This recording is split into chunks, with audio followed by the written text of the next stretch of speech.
আসসালামু আলাইকুম রহমতুল্লাহ। প্রিয় বন্ধুরা,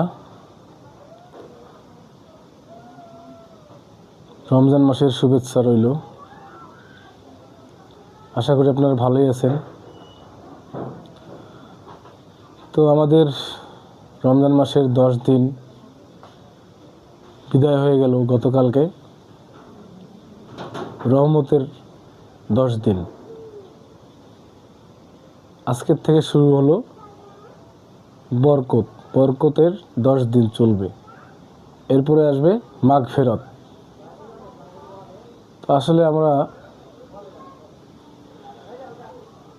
এই রমজান মাস 1 বছর পর পর আসে। তো আমরা আল্লাহ তাআলার কাছে শুকরিয়া আদায় করব, আমরা যেন সুন্দরভাবে আল্লাহ তাআলার এই রোজা রাখতে পারি। আল্লাহ তাআলা যেন এতটুকু তৌফিক দেয়। আসসালামু আলাইকুম।